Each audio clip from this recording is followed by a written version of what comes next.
ಇದೀಗ ಫಟಾಫಟ್ 50ಯಲ್ಲಿ ಈ ಕ್ಷಣದ ಪ್ರಮುಖ 50 ಸುದ್ದಿಗಳನ್ನು ನೋಡ್ಕೊಂಡು ಬರೋಣ. ಧರ್ಮಸ್ಥಳ ಬುರುಡೆ ಪ್ರಕರಣಕ್ಕೆ ರೋಚಕ ತಿರುವು ಸಿಕ್ಕಿದೆ. ಬುರುಡೆ ತಂದುಕೊಟ್ಟವನು ಯಾರೆಂದು ಗಿರೀಶ್ ಮಟ್ಟಣ್ಣನವರ್ ಬಾಯ್ಬಿಟ್ಟಿದ್ದಾರೆ. ವಿಠಲ್ ಗೌಡನೇ ಬುರುಡೆ ತಂದುಕೊಟ್ಟಿದ್ದು ಅಂತ ಮಟ್ಟಣ್ಣನವರ್ ಹೇಳಿದ್ದಾನೆ ಎನ್ನಲಾಗಿದೆ. ನೇತ್ರಾವತಿ ಸ್ನಾನಘಟ್ಟದ ಸಮೀಪದಲ್ಲಿರುವಂತಹ ಬಂಗ್ಲಗುಡ್ಡ ಕಾಡಿನಿಂದ ಬುರುಡೆ ತಂದಿದ್ದಾಗಿ ಮಟ್ಟಣ್ಣನವರ್ ಎಸ್ಐಟಿಗೆ ಮಾಹಿತಿ ಕೊಟ್ಟಿದ್ದಾರೆ. 11 ಪಾಯಿಂಟ್ನ ಸ್ವಲ್ಪ ದೂರದಲ್ಲಿ ಸಿಕ್ಕಿದ್ದಂತಹ ಬುರುಡೆಯನ್ನ ವಿಠಲ್ ಗೌಡ ತಂದಿದ್ದ ಅಂತ ಮಟ್ಟಣ್ಣನವರ್ ಬಾಯ್ಬಿಟ್ಟಿದ್ದಾರೆ.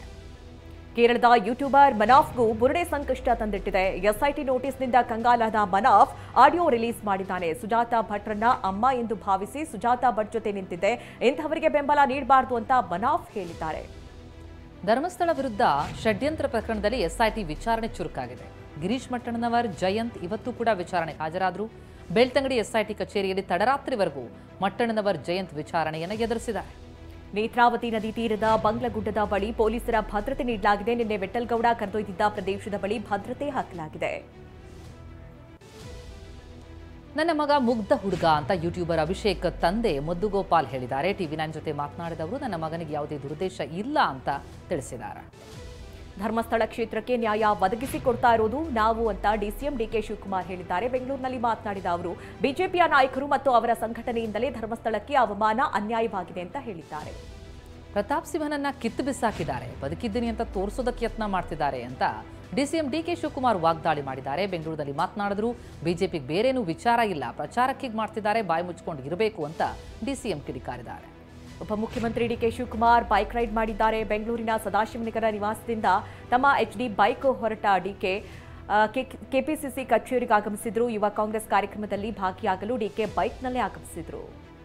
ಸ್ಥಳೀಯ ಸಂಸ್ಥೆ ಚುನಾವಣೆಯಲ್ಲಿ ಬ್ಯಾಲೆಟ್ ಪೇಪರ್ ಬಳಕೆ ಬಗ್ಗೆ ಮಲ್ಲಿಕಾರ್ಜುನ ಖರ್ಗೆ ಪ್ರತಿಕ್ರಿಯೆ ಕೊಟ್ಟಿದ್ದಾರೆ. ಕಲಬುರಗಿಯಲ್ಲಿ ಮಾತನಾಡಿದ್ರು ಕಳೆದ ಚುನಾವಣೆ ವೇಳೆ ಇವಿಎಂನಲ್ಲಿ ಮೋಸ ಆಗಿದೆ, ನಾನು ಚುನಾವಣೆಯಲ್ಲಿ ಸೋತಾಗಲೂ ಮತಗಳ್ಳತನ ಆಗಿತ್ತು ಅಂತ ವಾಗ್ದಾಳಿ ನಡೆಸಿದ್ದಾರೆ.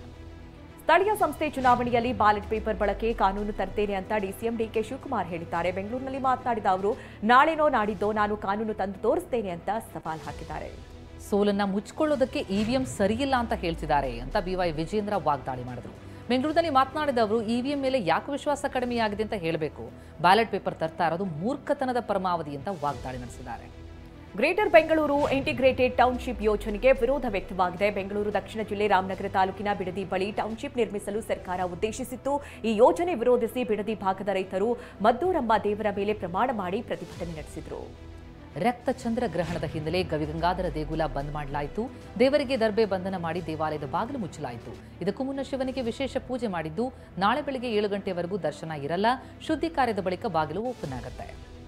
ಚಂದ್ರಗ್ರಹಣ ಹಿನ್ನೆಲೆಯಲ್ಲಿ ಶ್ರೀ ಭೋಗನಂದೀಶ್ವರ ದೇವಾಲಯದಲ್ಲಿ ವಿಶೇಷ ಪೂಜೆ ಮಾಡಲಾಯಿತು. ಚಿಕ್ಕಬಳ್ಳಾಪುರ ತಾಲೂಕಿನ ನಂದಿಗಿರಿಧಾಮದಲ್ಲಿರುವ ಶಿವಲಿಂಗಕ್ಕೆ ಜಲಾಭಿಷೇಕ, ಏಕರುದ್ರಾಭಿಷೇಕ, ಪಂಚಾಮೃತ ಅಭಿಷೇಕ ಸೇರಿದಂತೆ ವಿಶೇಷ ಪೂಜೆ ನೆರವೇರಿಸಲಾಯಿತು.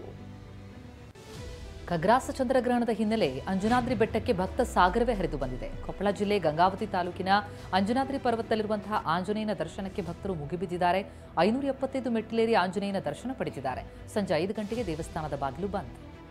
ಖಗ್ರಾಸ ಚಂದ್ರಗ್ರಹಣ ಅನಂತನ ಹುಣ್ಣಿಮೆ ಹಿನ್ನೆಲೆಯಲ್ಲಿ ಹುಲಿಗೆಮ್ಮ ದೇವಸ್ಥಾನಕ್ಕೆ ಭಕ್ತರ ದಂಡೆ ಹರಿದು ಬರ್ತಾ ಇದೆ. ಕೊಪ್ಪಳ ತಾಲೂಕಿನ ಹುಲಗಿ ಗ್ರಾಮದಲ್ಲಿರುವ ಹುಲಿಗೆಮ್ಮ ದೇವಸ್ಥಾನದಲ್ಲಿ ವಿಶೇಷ ಪೂಜೆ ಸಲ್ಲಿಸಲಾಗ್ತಾ ಇದೆ.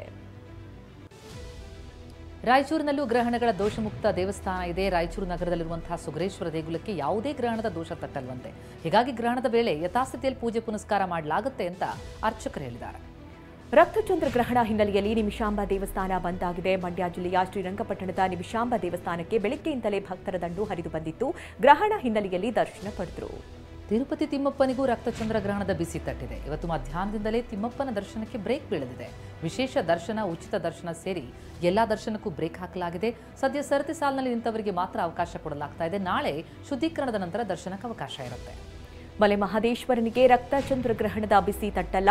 ಎಂದಿನಂತೆಯೇ ಭಕ್ತರಿಗೆ ದರ್ಶನ ನೀಡಲಿದ್ದಾನೆ. ಚಾಮರಾಜನಗರ ಜಿಲ್ಲೆ ಹನೂರು ತಾಲೂಕಿನ ಮಲೆ ಮಹದೇಶ್ವರ ಬೆಟ್ಟದಲ್ಲಿ ಸೂರ್ಯಗ್ರಹಣ, ಚಂದ್ರಗ್ರಹಣದ ವೇಳೆ ಪೂಜೆ ಹಾಗೂ ದರ್ಶನ ನಡೆಯಲಿದೆ. ಕೋಟ್ ಅಮೀನ್ ಕಣ್ಣಿಗೆ ಮಹಿಳೆಯೊಬ್ಬರು ಕಾರದ ಪುಡಿ ಎರಚಿದ್ದಾರೆ. ಮಂಡ್ಯ ಜಿಲ್ಲೆ ಕೆಆರ್ಪೇಟೆ ತಾಲೂಕಿನ ಕಾಳೇನಹಳ್ಳಿಯಲ್ಲಿ ಘಟನೆ ನಡೆದಿದ್ದು, ಅಪಘಾತ ಕೇಸ್ ಸಂಬಂಧ ಕೆಆರ್ಪೇಟೆ ಪಟ್ಟಣ ಸಿವಿಲ್ ಕೋರ್ಟ್ ಅಮೀನ್ ನೋಟಿಸ್ ಕೊಡಲು ತೆರಳಿದ್ದ ಈ ವೇಳೆ ಸಾಕಮ್ಮ ಕಾರದ ಪುಡಿ ಎರಚಿದ್ದಾರೆ. ಬೆಂಗಳೂರು ನಗರದ ಪ್ರತಿಷ್ಠಿತ JW ಮ್ಯಾರಿಯೇಟ್ ಹೋಟೆಲ್ ಮೇಲೆ ಸಿಸಿಬಿ ದಾಳಿ ಮಾಡಿತು. ಅವಧಿ ಮೀರಿ ಹೋಟೆಲ್ನಲ್ಲಿ ಪಾರ್ಟಿ ಡ್ರಗ್ಸ್ ಬಳಕೆ ಆರೋಪದಲ್ಲಿ ದಾಳಿ ನಡೆಸಲಾಯಿತು. ಆ ವೇಳೆ 50ಕ್ಕೂ ಹೆಚ್ಚು ಜನ ಪಾರ್ಟಿ ಮಾಡ್ತಾ ಇದ್ರು. ಸಿಸಿಬಿ ಪೊಲೀಸರ ದಾಳಿ ವೇಳೆ ಒಬ್ಬನನ್ನ ವಶಕ್ಕೆ ಪಡೆಯಲಾಗಿದೆ.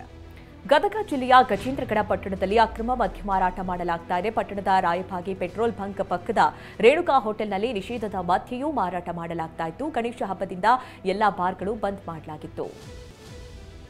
ಬೆಂಗಳೂರು ಗ್ರಾಮಾಂತರ ಜಿಲ್ಲೆ ಆನೇಕಲ್ ತಾಲೂಕಿನ ಹಿಲಲಗಿಯಲ್ಲಿ ಆಯಿಲ್ ಕಾರ್ಖಾನೆ ದಗದಗಿಸಿದೆ. ವಿಶಾಲ್ ಟ್ರೈಬೋಟೆಕ್ ಪ್ರೈವೇಟ್ ಲಿಮಿಟೆಡ್ ಕಾರ್ಖಾನೆಯಲ್ಲಿ ಆಯಿಲ್ ಬ್ಯಾರೆಲ್ ಶೇಖರಣೆ ಮಾಡಲಾಗಿತ್ತು. ಏಕಾಏಕಿ ಕಾಣಿಸಿಕೊಂಡ ಬೆಂಕಿ ಕ್ಷಣಾರ್ಧದಲ್ಲಿ ಕಾರ್ಖಾನೆಯನ್ನು ಆವರಿಸಿಬಿಟ್ಟಿತು.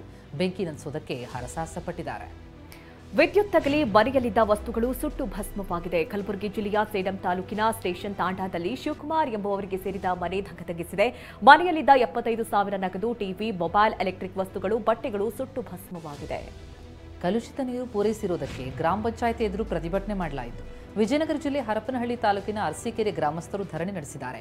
ಕಳೆದ 2 ತಿಂಗಳಿಂದ ಕಲುಷಿತ ನೀರು ಪೂರೈಕೆ ಮಾಡಲಾಗ್ತಾ ಇದೆ ಅಂತ ಆಕ್ರೋಶ ವ್ಯಕ್ತಪಡಿಸಿದ್ದಾರೆ. ತೋಟದ ಮನೆಯಲ್ಲಿದ್ದಂತಹ ವೃದ್ಧ ದಂಪತಿಯ ಕೈಕಾಲು ಕಟ್ಟಿ ದರೋಡೆ ಮಾಡಲಾಗಿದೆ. ದಾವಣಗೆರೆ ಜಿಲ್ಲೆ ಚನ್ನಗಿರಿ ತಾಲೂಕಿನ ಕಾಕನೂರು ಗ್ರಾಮದಲ್ಲಿ 5 ಮುಸುಕುದಾರಿಗಳು ಕಳ್ಳತನ ಮಾಡಿದ್ದಾರೆ. ವೃದ್ಧ ದಂಪತಿ ಮೇಲೆ ಹಲ್ಲೆ ಮಾಡಿ 8 ಲಕ್ಷ ಮೌಲ್ಯದ ಚಿನ್ನಾಭರಣ ದೋಚಿ ಪರಾರಿಯಾಗಿದ್ದಾರೆ. ಶೈಕ್ಷಣಿಕ ಸಾಮಾಜಿಕ ಸಮೀಕ್ಷೆಯಲ್ಲಿ ವೀರಶೈವ ಲಿಂಗಾಯತ ಪ್ರತ್ಯೇಕ ಧರ್ಮಕ್ಕೆ ಪರೋಕ್ಷವಾಗಿ ಕರೆ ಕೊಡಲಾಗಿದೆ. ಬೆಂಗಳೂರಿನಲ್ಲಿ ಅಖಿಲ ಭಾರತ ವೀರಶೈವ ಮಹಾಸಭಾ ಸಭೆ ನಡೆಸಿತು. ಇತರೆ ಧರ್ಮದ ಕಾಲಂನಲ್ಲಿ ವೀರಶೈವ ಲಿಂಗಾಯತ ಬರೆಸುವಂತೆ ಕರೆ ಕೊಡಲಾಯಿತು.